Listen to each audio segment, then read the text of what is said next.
Thank you, ladies and gentlemen. This is Dr. C.M. Duff. I'm coming to you on this Easter Sunday, and I'm very pleased to share with you today and to encourage you in the midst of the COVID 19 situation here we are faced with as a people together across the world. Now, this has wreaked uh,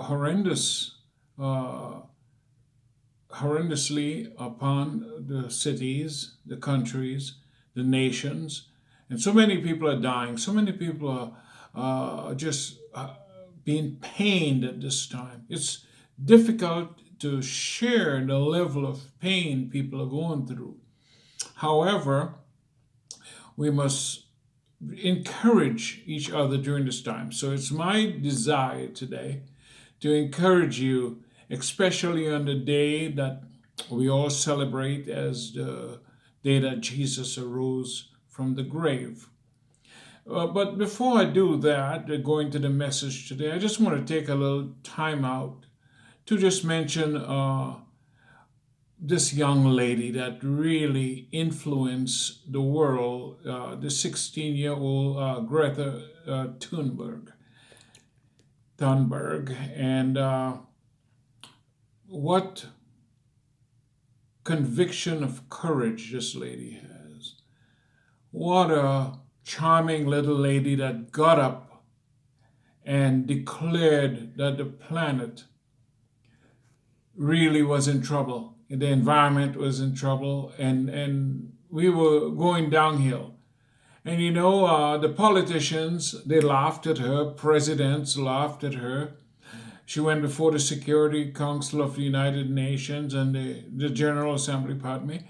And so many people laughed at her. Pastors, journalists, they all laughed at her. But I admired that 16-year-old. She reminded me of like a Daniel or a David or one of those heroes of the Bible that had the courage of their conviction to stand up and believe. And I thank God for the people that were around her, her parents and her school compatriots, or kids around her age. It must be moving for them, for a 16-year-old hero like this. So I like to take the time off to remember this lady, this young lady at this time, and to encourage her to do even more for the planet, because the planet really needed this that we are seeing right now. So, right now, crime has dropped across the world. In some places are up to 60%, some 30%, some 20%. When you think that cities like Chicago and Detroit and Toronto and different big cities, crime was rampant. But suddenly, nobody is committing crime in that fashion anymore. I was laughing recently because the police in Salt Lake City in the United States said they made a public appeal to criminals not to commit crime during this time. And the criminals responded. And across the nation, you see the criminals responding to the police requests. And even the criminals are not committing crimes anymore. Drug dealers are running out of clients in some major cities like Chicago and Detroit. I was reading yesterday that in Chicago, there's nobody to buy drugs anymore, in Detroit and so forth. It has dropped dramatically, up to 40%. So, there's a lot of negative, that's for sure. There's a lot of hurt. There's a lot of pain. There's a lot of deaths, and my heart goes out to these families that are losing people in this horrendous way, that they cannot even see their loved ones before they die. They can't say goodbye. Many of them are dying alone in hospitals, and with the workers just surrounding them. So it's really hard to see all this happening. But there's a few positives also. the mountains that could not be seen, the mountain peaks that could not be seen because of the pollution and the upper atmosphere being so messed up.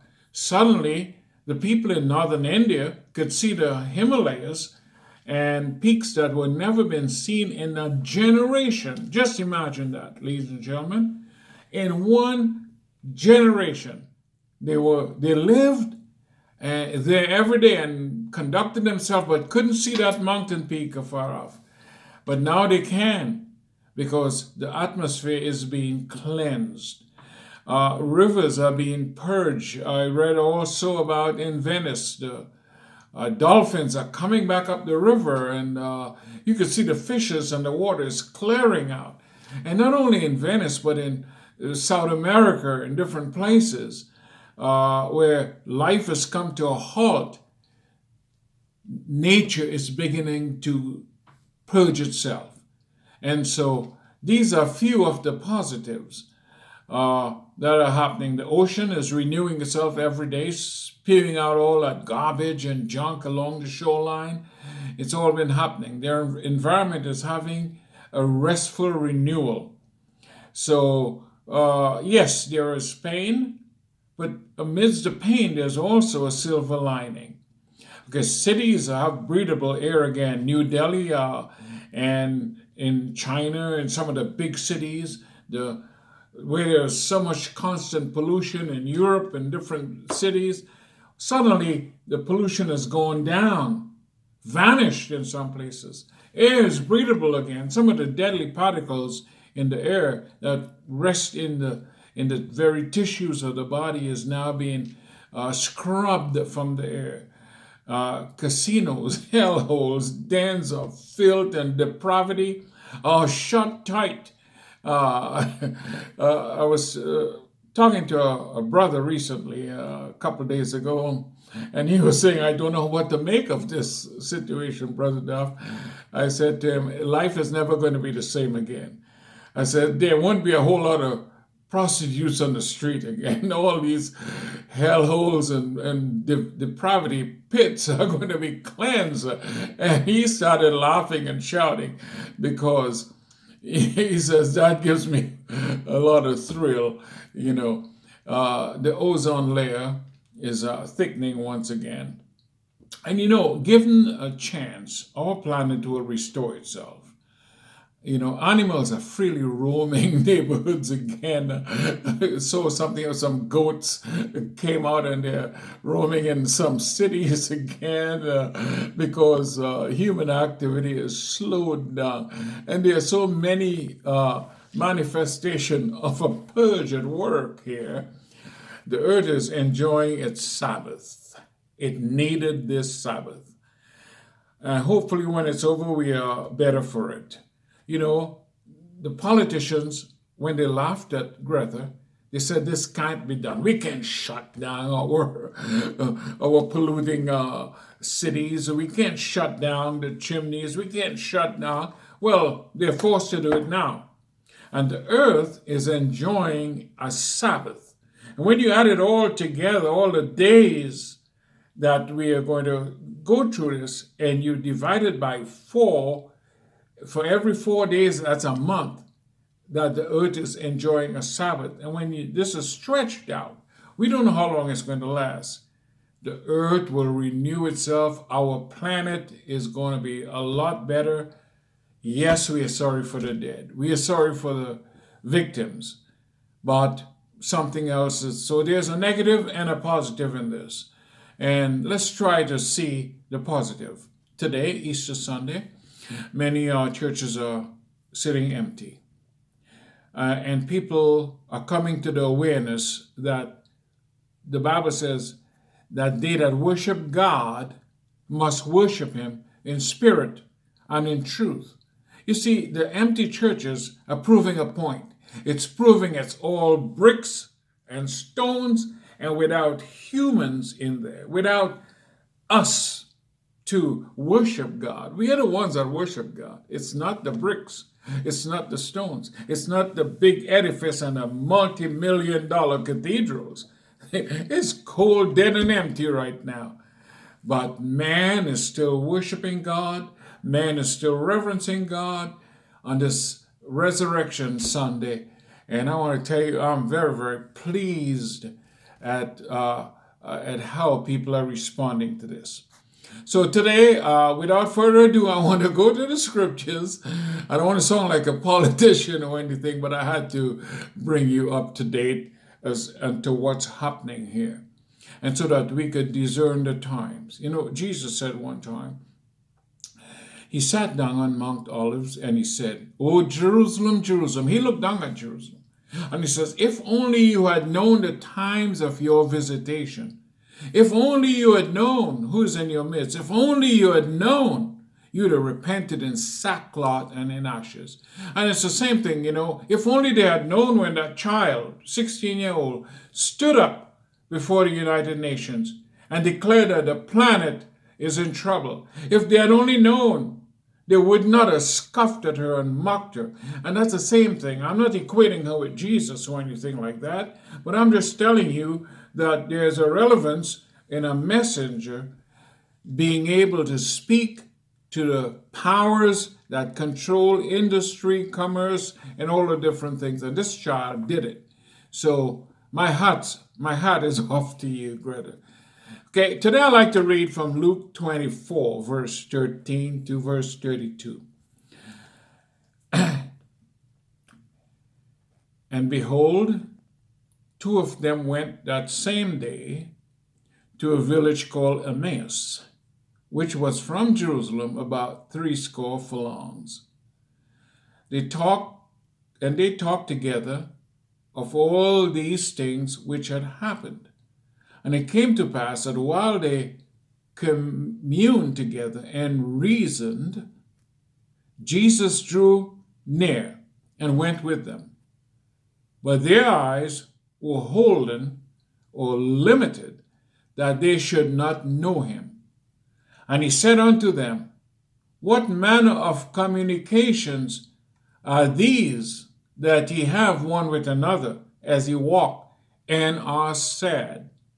And one of them, whose name was Cleopas, answered and said unto him, "Art thou only a stranger in Jerusalem, and hast not known the things which are come to pass there in these days?"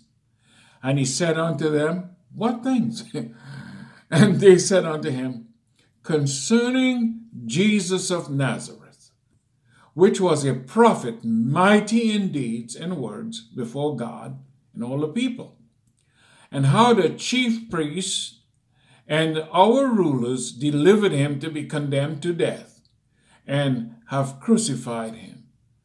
But we trusted," you see, we trusted that it had been he which should have redeemed Israel. And beside all this, why today is the third day since these things were done. Yeah.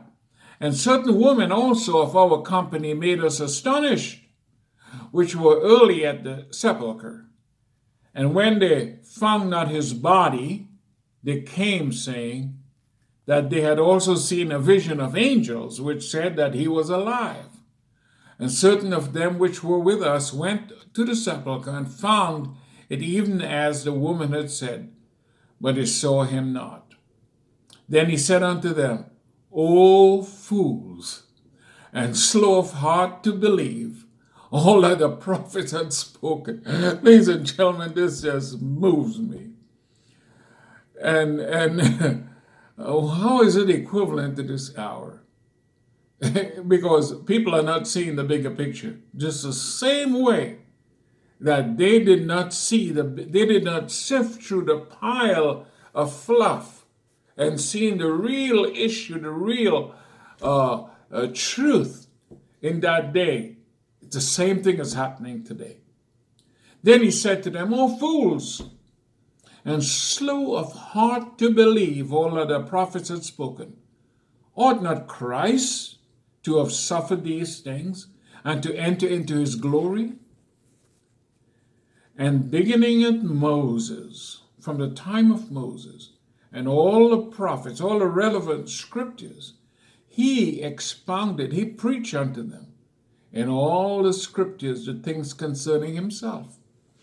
And they drew nigh unto the village whither they went, and he made as though he would have gone further. Isn't that beautiful? He made as though he was going on further. But they constrained him. They pleaded with him, saying, Abide with us, for it is toward evening. Up until that time, the eyes had not opened, that they were talking to the resurrection and the life. Up until that time, they were still veiled in their sight.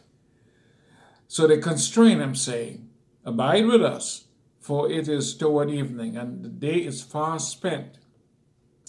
And he went in to tarry with them.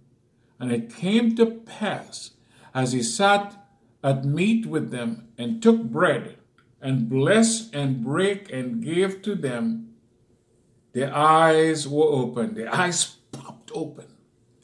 And they knew him, and he vanished out of their sight. And they said one to another, Didn't our hearts burn within us? Didn't our hearts catch a fire while he talked with us, by the way, and while he opened to us the scriptures? That was just an amazing incident. Ladies and gentlemen, here these two men that were walking, and their physical appearance, they were so devastating in their looks, in their appearance, in everything about them. There was not one sliver of light upon these guys. They were walking in a cloud of darkness, shoulders stooped, head bowed, tears in the eyes. And Jesus came up to them and says, What manner of communication are ye having with one another? What could make two men look so defeated, look so distraughted, look so out of sorts? What is it that can happen that could be so destructive to two men? What are you communicating with each other? What are you talking about? And it says, Man, are you a stranger to Jerusalem? Haven't you heard what happened? How that this man called Jesus, whom we believe was a prophet, was a son of God. This man who is the prophets all spoke about, how he lived and died, a miracle worker, a man that walked on the water, a man that stilled the storms, a man that fed 5,000 with 2 loaves and 5 fishes, and how God spoke to him with a thunder, and all the different things they began to rehearse. Haven't you heard about him? Well, they crucified him. They killed him. So our hope is gone. They were lost momentarily. They were discouraged. And discouragement breeds discouragement. You couldn't get an encouraging thing out of their mouth. You couldn't get a positive word from these two precious brethren. They're precious. But they're going through a horrible time. They believed their Savior had died. They believed their messenger had died. They believed their rock, where they stood on, has been shifted. They were disoriented. The earth, the very foundation which their feet stood on, was moved. And their heart that had built hope on the promises and the word of life, and the word of light and truth and the illumination of the ages, was momentarily shot. And here they were. This is what they were communicating. Defeat. They were lost. They lost the grounding. They lost their rock, the source of hope. The atonement is finished. Everything is done. What do we do? I want to tell you, if you have fear today, fear never develops virtue. Fear never develops strength. Fear never develops hope. Fear never develops happiness or all of the longing of the soul of man. Fear, it has torments, the Bible says, a tormenting, a physically tormenting things. Fear has ever been the fruitful mother of man's woes and misery. Even science, an experiment reveals it as a source of physical weakness and as a prolific mother of diseases. So fear, my friend, which these men totally manifested, is the ultimate in defeat. And so in the midst of this COVID-19 trial you're going through, the most damaging thing that you could render unto yourself and unto your community and to your friends and everything else is fear. Now, however, you that are walking through the valley of the shadow of death, my sympathies and encouragement is with you. And I hope that the power and the strength of your will, which is the enemy of progress, be revived in this day and hour. So Jesus, his resurrection strikes hope in the hearts of men. It is man's ultimate answer to all of his ills. The ills that had plagued humanity for 6,000 years is answered in the resurrection. So, what manner of communication have you with one another? What manner of communication have you with one another? What manner of exchange right now on this day have you with one another? Is it looking around and being afraid? The planet isn't afraid. The planet isn't afraid of corona. The planet isn't bowing its solar planet isn't stopping in its precessional cycle around the sun and wobbling around being afraid of a virus. No. The planet is renewing itself. And what do we do as Christians today? Or even all of humanity, not just Christians, everyone. We need to take hope today that out of the darkness and the dark times and the failures and the gross darkness that had gripped humanity, out of that moment Jesus Christ came. And he brought hope to mankind. He brought light and illumination, and he brought immortality to light. He has lit up the fact that we could be immortal. And we don't have to all die. We don't have to all sleep. He brought the fact that we could be changed, that we could walk in a harmonious relationship with God. God and man and God, and fear being... He brought the fact that the atonement is finished.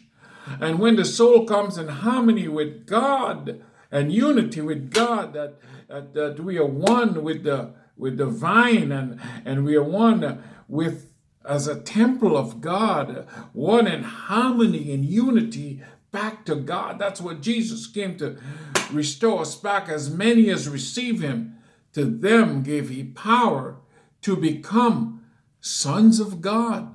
You see, he has given us the empowerment to be transformed. And that's what we have today. That's what the resurrection means. That's what Easter Sunday really is all about. It's not a pomp and a ceremony and the bricks and the stones, and it's not all rabbit eggs and the celebration of spring and the celebration of the goddess and all the crazy pagan stuff that has come into the world. No, this is about Jesus and the pure knowledge and the flame of fire that truth brings. Arise mentally be illuminated. Shine. So as you rise in that knowledge, and nothing empowers a man like the acquiring of new knowledge, and as we get that knowledge of our place in God, our unity, as we are resurrected, Jesus said this, he says, the Father himself love you. The Father himself love you. He says, in that day you shall know that I live, for I will be with you. I will be in you. I will walk with you. I will talk with you, and you shall be my sons and daughters, and I will be to you a God. And we are baptized into this. This is the relationship. This is the unity, into harmony and unity with God. So each soul now must purify itself. And the law of the soul recognize no proxies. There's no proxies. There's no religion or nothing that could replace this relationship with God. God has established no proxies, my friend. You have this glorious relationship with God. This is the hour. This is the time you celebrate the resurrection. You say the word Easter, and it means new birth. It means the 8th day. It means a new beginning. It means renewal. It means man has hope. Death has done its part. 6,000 years of death, or 4,000 years before Jesus came. That man knew not where he was going. Darkness had filled the earth, and gross darkness the minds of the people. But in the midst of that shone forth a light. He's the light of the world. He's the light of the world, my friends. And I want to tell you something, that there's no light that can outshine the light that he brings to every one of us. And this is the light. This is the message, that light has come. That light has come. The manifestation of truth has come. Hopefulness has come. Joy has come. And so today, my message to you is, arise, shine, the light has come, and the glory of the Lord is risen upon you. And do not be turned to the left nor the right. Don't look behind or to the side. Look straight ahead. Make straight paths for your feet, and go forth into the fullness of humanity. Go forth in the fullness of the development of your will, your humanness, your strength in God, infused with God, God in man, and man in God, the reciprocal indwelling of God in man and man in God. This is the victory that Jesus brought to you. May God bless you, and thank you so much. I look forward to speaking to you again. And now you could like this message and follow us as we go on from week to week. We appreciate you. Thank you.